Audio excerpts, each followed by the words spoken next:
सभी साथियों को नमो बुद्धाय। हमारे साथ एक बहुत ही जिम्मेदार मैम, देश प्रेमी, जो बुद्धिस्ट भी हैं और कई बच्चों की अंतरजातीय शादियां भी करा चुकी हैं, क्योंकि आज सुभारती में बहुत सुंदर कार्यक्रम था जातिहीन समाज के लिए, जो हमारे डॉक्टर अतुल बोध जी हैं वो कार्यक्रम करते रहते हैं। तो मैं मुलाकात आपकी कराता हूँ मैम से।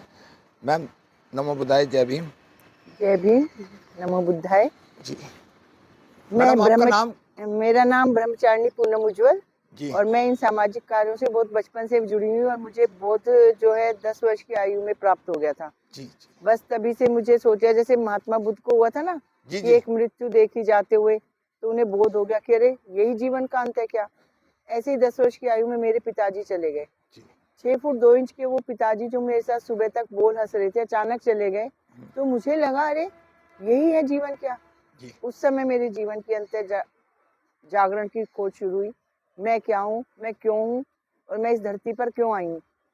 धीरे धीरे ये जैसे जैसे उम्र बढ़ी वैसे वैसे ज्ञान की तरफ बढ़ते गए। पढ़ा, सब धर्मों को पढ़ा और 16 वर्ष की आयु तक आते आते मैंने कह दिया कि मैं विवाह नहीं करूँगी। ये जन्म देश के लिए, मेरे 2 बच्चे नहीं होंगे, 2 लाख बच्चे होंगे जिनका मैं व्यक्तित्व निर्माण करूँगी और देश निर्माण में अपना योगदान दूंगी। ईश्वर की कृपा है, वैसे ही वैसे मुझे क्या कहते हैं, जिसे कहते हैं ना, अवसर मिलते गए। जी जी पहली शादी मैंने 1992 में कराई, जी जबकि तब मेरी उम्र ही 25 वर्ष की थी जी जी और मुझे विवाह करना भी नहीं था।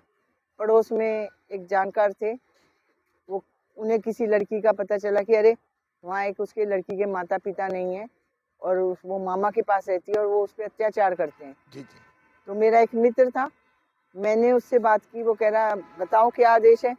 मैंने कहा भाई आदेश ये है कि अगर किसी का जीवन संवारना है तो हाथ थाम लो और आगे बढ़ो। आर्य समाज मंदिर बुढ़ाना गेट पे हमने वो विवाह संपन्न कराया बिना दहेज के। तो वो मेरी पहली क्रांति थी। जी उसके बाद क्रांतिकारी धारा मेरठ में हम पैदा हुए, वो नस नस में दौड़ रही है। मुझे विवेकानंद जी बहुत प्रिय हैं, मुझे भगत सिंह बहुत प्रिय हैं, मुझे लक्ष्मीबाई पसंद थी। तो वो सब मम्मी कहती थी तेरे अंदर बहुत सी आत्माएं शायद निवास करती हैं, इसीलिए तू ऐसी बात करती है। मैं बहुत सादा जीवन जीती हूँ, कभी ब्यूटी पार्लर नहीं गई, कोई मैंने आर्टिफिशियल चीज़ें नहीं ली। जमीन पे सोती हूँ, सादे वस्त्र पहनती हूँ, धोके पहनती हूँ बस। मैडम, आप सर्विस वगैरह करते हैं, समाज सेवा केवल? नहीं, मैंने सर्विस की, क्योंकि जो अपना जीवन यापन करने के लिए 20 वर्ष की आयु में आके मेरी माताजी भी चली गई। घर परिवार में कोई नहीं था, हमारे पिताजी अकेले थे, ना हमारी बुआ, ना चाचा, ना ताऊ।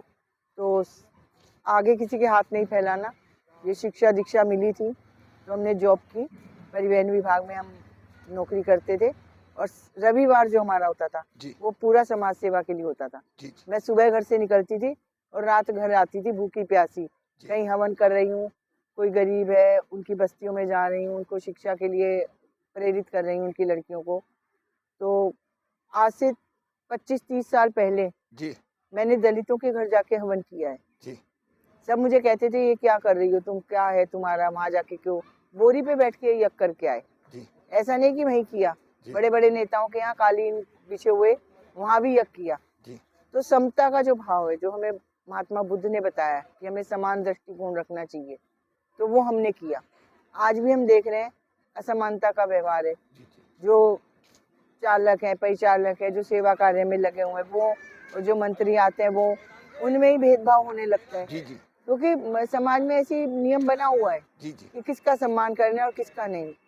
हम सबसे ज्यादा सम्मान करते हैं अपने उन लोगों का जो हमारी सेवा में लगे हुए हैं। जी हम कहते हैं जो कूड़ा चुन रहे हैं, अगर वो ना चुने एक दिन, जी जी तो जो बड़ी बड़ी परफ्यूम लगा के घूम रहे हैं जी वो घूम नहीं पाएंगे। जी तो हमें अपने जो सर्वहारा लोग हैं, जो मेहनत कर रहे हैं, जो नीचे है, कोई भी हो, जी जी आप हैं, आप यहाँ पे बना रहे हैं, वीडियो बना रहे हैं, जी आप किसी समाचार पत्र में, संपादक तो अपने इसी कमरे में बैठा हुआ है। जी जी न्यूज अगर आप नहीं ले जाओगे तो संपादक कहाँ से क्या करेगा। जी जी तो जो हम नीचे स्तर पे जमीनी कार्रवाई से सम्मान देना शुरू करें। भेदभाव अलग चीज है, लेकिन सम्मान अलग चीज है। मैम, मैं एक बात आपसे पूछनी चाहूँगा, आप आर्य समाज को ज़्यादा बढ़ावा देते हैं शायद, आर्य समाज को नहीं? नहीं, जी ऐसा कुछ नहीं है। मैं सब धर्मों को जानती हूँ, मेरे घर सब धर्म ग्रंथ है हाँ हाँ और मैंने सभी का अध्ययन किया हुआ है। जी जी बाइबिल पढ़ी हुई है, कुरान पढ़ी हुई है, गुरु ग्रंथ साहब पढ़ा हुआ है, जैन, बौद्ध, सभी धर्मों के बारे में मैं थोड़ा थोड़ा और विस्तृत सब जानती हूँ। स्वामी विवेकानंद जी मूर्तियों का खंडन करते थे, एक महाराज जी हैं, वो बहुत अच्छा बोलते हैं। उन्होंने राम की भी, हनुमान की भी, शिव जी की भी, सभी लोगों की उन्होंने बताया कि भाई ये क्या चीज़ कर रहे हो तुम लोग। हमारे लोग ज़्यादा मूर्तियों में ज़्यादा विश्वास कर रहे हैं। जी, बिल्कुल मैं एक बात कहना चाहूँगी, क्योंकि हमें वैज्ञानिक दृष्टिकोण रखना चाहिए। जी, जी। ये भगवान जो भी हैं, वो हाँ, हमने बनाए हैं। हाँ, बिल्कुल लोग राइट। कहते हैं ना भगवान हाँ जी, ने हाँ जी। हमें बनाया है, हाँ, तो वो हमें नहीं दिखता। जी। लेकिन जिस भगवान को हमने बनाया है, वो हम दिख रहे हैं। हाँ जी, हाँ जी। मूर्तियाँ जो थी, राजा रवि वर्मा ने, जी, एक आर्टिस्ट थे, जी, चित्रकार, जी, जी। उन्होंने पहली बार मूर्तियों का निर्माण किया। जी, जी। लक्ष्मी की मूर्ति बनाई, हाँ, हाँ, जो भी है। गणेश जी की, इसकी, उसकी। तो उसी परंपरा को हम निभा रहे हैं। जी, हमें कोई वास्तविक मूर्ति किसी की नहीं पता। जी, जी। तो जो उन्होंने मूर्ति बना दी, वो हमें दिख रही है। नहीं, सृष्टि की तो ये मूर्ति है ही, हरा-भरा है, सूरज निकल रहा है, पानी चल प्रकृति रहा है, हवा चल रही है, यही तो प्रकृति सृष्टि है। हमारा भगवान है। हाँ, प्रकृति ही हमारी निर्माण करता है, जी। और प्रकृति ही हमारी विध्वंस करता है। जी, जी, जी। प्रकृति हमें सूर्य, जल, वायु, तत्व, किसी ने भेदभाव नहीं किया। जी, जी। सूर्य सब पे किरणें फैला रहे। बुद्ध कहते हैं 5 तत्वों से तत्व, संसार बना बिल्कुल है और 5 5 से तत्व, शरीर बना है। बिल्कुल। अग्नि, पानी, हवा, ये हाँ, वायु, हाँ, ये बिल्कुल, प्रकृति के, इसे कोई नहीं पढ़ सकता, ना कोई रोक बिल्कुल। सकता है, इसे ना बदल सकता है इसे। ये हमारे बस में नहीं, जी, जी, जी। करोड़पति के बस में भी नहीं। नहीं है। अभी जब बाढ़ आती है, जी, जी। सुनामी आती है, भूकंप आते हैं, हाँ, हाँ। बड़े-बड़े करोड़पति धराशायी हो गए। जी, जी। एक डबल रोटी के लिए हाथ फैला रहे हैं। जी, जी। हमने देखा उत्तराखंड में, जी, जी। हमने देखा सुनामी जब आई तब, जी, जी। हमने देखा जब हम कैलिफोर्निया की आग लग गई तब जंगलों में। जी। किसने लगाई उस जंगल में आग? हाँ। इतने बड़े जंगल को स्वाहा, इतनी बड़ी उत्तराखंड स्वाहा, जी, बड़ी-बड़ी बिल्डिंगें स्वाहा। हम कि जा किधर रहे हैं? जी। हम बिल्डिंगों को बना रहे हैं, और हमें बनाना चाहिए निर्माण, व्यक्ति को बड़ा बनाओ। वो झोपड़ी में रह के भी बड़े थे हम। जी। एक ज़माना था जब हमारे संत महात्मा ऋषि झोपड़ी में रहते थे, हाँ, जितने ऋषि रहे हैं ठीक वो है? सब लोग जंगल में जाकर झोपड़ी बनाकर रहे हैं, और उनके कौन से राजाओं महल के हैं? पास जाते थे। वो राजमहलों में नहीं जाते थे, नहीं। राजा स्वयं चल के आते थे, हाँ उनसे जी। मार्गदर्शन लेते थे, सोने का मुकुट पहन के। जी, तो मैं माँ से कहती थी, माँ मैं ऐसे ही संत बनना है मुझे, जी। जो जिसके आगे बड़े-बड़े मुकुटधारी जो है, हाँ। चरण स्पर्श करते हैं। जी, जी। तो हमारी माँ कहती, बेटी एक तो तू बेटी लड़की है, हाँ। और आजकल वो ज़माना कहाँ है कि जंगल में साधना करेंगी। मैंने जी, कहा मैं जंगल में नहीं जाऊँगी, जी, नहीं जा सकती हूँ, आज का ज़माना अलग है। मैंने कहा मैं घर को जंगल बना लूँगी, जी, मैं अपने मन को जंगल बना लूँगी, जी, जिसमें कोई वासना प्रवेश नहीं करेगी। जी। वो हमने किया, ऊपर वाले का आशीर्वाद है, हमें मार्गदर्शन उस हमारे देश प्रकृति के का अंदर मिलता रहा। कितना भी पढ़ा लिखा व्यक्ति है, उसके दिमाग से भाग्य और भगवान नहीं निकल रहे। कारण क्या है ये? कारण भाग्य ये और है, भगवान ये हमारे दिमाग से क्यों नहीं निकलते? अभी तो आपने बिल्कुल, कहा सृष्टि है, अब बिल्कुल, सृष्टि है तो भाग्य भगवान का दर्जा इन्हें बिल्कुल, दिया क्यों जा बिल्कुल, रहा है? बिल्कुल। जब हम क्या करते हैं, हमारी सोच क्या है कि कोई ऐसा आ जाए जो हमारे कष्टों का निवारण कर दे। जी, हम स्वयं आगे बढ़ के उन कष्टों का निवारण नहीं कर सकते। जी, तो फिर हमने भगवान का निर्माण किया, हाँ, अपने मन की तसल्ली के लिए। जी, जी, भई जो करता है भगवान करते हैं। जी, अब भगवान ने मेरी 2 आँखें, पैर बनाए हैं, ये जी, प्रकृति ने बनाए हैं। हाँ, और जिनको हम मार रहे हैं खुद अपने हाथों से, जी, जी, तो हम मतलब भगवान के निर्माण का, आप चलो भगवान को ही मान रहे हैं, हाँ, हाँ, तो आप भगवान के बनाए हुए लोगों को क्यों मार रहे हैं? जी, क्या आप भगवान से बड़े हैं? जी, भगवान ने पैदा किया, मारेगा भी वो, अधिकार उसी का है।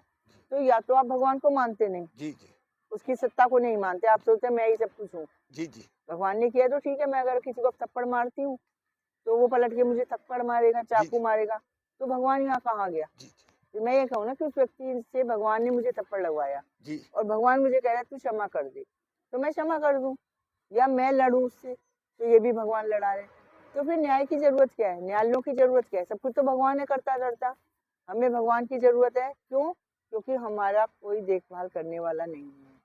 हम जब वि दुखी होते हैं, परेशान होते हैं, कोई कार्य हम नहीं कर पाते, तो हम कहते हैं भगवान की मर्ज़ी थी, क्या करें? लेकिन हमारा बच्चा डॉक्टर बन गया, मैंने बनाया इसे, मैंने इसकी मेहनत करी, मैंने फीस जमा कराई, तब मैं हो जाता है कि जब अच्छा-अच्छा काम है तो मैं कर रही हूँ, मेरा बच्चा आगे बढ़ रहा है, मैंने सब कुछ बिल्डिंग बनाई। और जब कुछ बुरा काम होने वाला आता है तो भई भाग्य है, भगवान जो करता है वही होता है, धीरज धरो, ये है, वो है। तो ये हमने क्या है, हमें समझ नहीं आ रहा। अभी तक हम अंतर्द्वंद में फँसे हुए हैं। मैडम, आपने कभी विपश्यना करी है? विपासना तो नहीं करी, करने की बहुत इच्छा रही है, लेकिन मैंने रेकी की है, हीलिंग करती हूँ मैं। 140 देशों के अंदर विपश्यना चलती है और मालूम है? वर्मा से गोयनका जी लेके आए थे। हुँ। हमारे देश के 90% लोगों को अभी ये नहीं पता विपश्यना क्या चीज़ है। बिल्कुल, मैं जा नहीं पाई, और अभी मैं देहरादून से आ रही थी, हाँ, तो वहाँ पर मेरी एक से भेंट हुई। जी, तो उन्होंने मुझे बताया कि जो विपासना है, वो जिन्होंने रेकी कर रखी है, वो नहीं कर सकते। मैंने कहा हो सकता है इसीलिए मैं ना जा पाई हूँ, क्योंकि मैंने रेकी की हुई है, मुझे मेरे वो बचपन से मेरे साथ है। मैं 10 साल की उम्र से भविष्य बताती हूँ, मैं ज्योतिष भी करती हूँ। जी, जी। लोग कहते हैं ना ज्योतिष नहीं होता। हाँ, बड़े-बड़े वैज्ञानिकों ने 5 मिनट में हमारी बात पे यस करा कि मैडम ज्योतिष में एक विद्या है और इसमें कुछ होता है। नहीं तो आपको कैसे पता कि मैं कौन हूँ और मैं कहाँ से आया हूँ और मेरा बेटा कैसे है और बेटी कैसे है? आपने तो उन्हें देखा भी नहीं, जी, तो कैसे बता देती हो आप? जी। तो हर चीज़ का एक ज्ञान है। जो हमें ब्रह्मांडीय ज्ञान प्राप्त हुआ है, जो हम ब्रह्मांड में है वो हमारे पिंड में है। तो जब बोध प्राप्त हो जाते हैं, जैसे बुद्ध ने अंगुलीमाल को मार्गदर्शन दिया, जी, आम्रपाली को वैश्या से साध्वी बना जी, दिया, जी। तो ऐसे ही संत होते हैं। वो किसी भी रूप में आते हैं, वो चाहे हम हो या कोई और हो, आत्मा होनी चाहिए वो। जी, पवित्र आत्मा जो होती है, वो जो निर्णय देती है, वो समाज के हित में देती है। और इसीलिए हमारे यहाँ संतों की परंपरा है। जी, किसी भी धर्म में संत आते हैं। संत के महात्मा बुद्ध आए, जी। राजपाट छोड़ के गए। क्यों? हम अपनी माँ से बचपन से पूछते थे, माँ हमारी कहानियाँ सुनाती। मैं कहती ये भगवान जो प्राप्त करने निकलते हैं लोग, राजा महाराजाओं क्यों प्राप्त करने निकलते हैं? जी, प्रहलाद राजा का बेटा था, ध्रुव राजा का बेटा था, बुद्ध महात्मा बुद्ध राजा के बेटे थे और सब राजा होने वाले थे। तो इन्होंने अपने घर गृह त्याग के जंगलों में जाके भगवान की साधना की जी, कि मुझे उसे पाना है, उस तत्व को पाना है। तो कोई गरीब तो कभी नहीं गया साधना करने। जी, तो जो हमारे पास नहीं होता, जी, हम जी, उसे पाना चाहते हैं। जी, एक गरीब जो है राजा बुद्ध बनना चाहता है, प्रहलाद जैसा बेटा बनना चाहता है कि मेरा बाप राजा। जी, लेकिन जो प्रहलाद है वो चाहता है जो मेरे बाप का भी राजा है, हाँ, मुझे उसे पाना है। जी, बुद्ध जो सोचते हैं मेरे पिताजी राजा है, नहीं, उसका भी कोई राजा है, मुझे उसे पाना है। जी, मुझे उस तक पहुंचना है जो सर्वे सर्वा है, जी, जो इस पूरी प्रकृति का मालिक है। जी, तो मैं उसे ढूंढ रहा हूँ, उसे ढूंढूंगा और उसे तभी ढूंढा जा सकता है जब हम एकांत में होते हैं। विपासना का माध्यम हो, रेकी का माध्यम हो, ध्यान योग का साधना का माध्यम हो, कई माध्यम होते हैं, उस माध्यम से हम चलते हैं तो उसे पा जाते हैं। जी। आपका बहुत-बहुत धन्यवाद सम्मान के अधिकार को टाइम देने के लिए। हमारे जय साथ हिंद। साध्वी जी थी और आपको इनकी बात कैसी अच्छी लगी, आप लोग इस कमेंट में ज़रूर बताएँगे, लाइक, शेयर, कमेंट करेंगे। फिर बहुत जल्दी मैं इनसे मुलाकात करूँगा दूसरे इंटरव्यू पे और आप सब लोगों को हमारी तरफ से नमो बुद्धाय, जय भीम।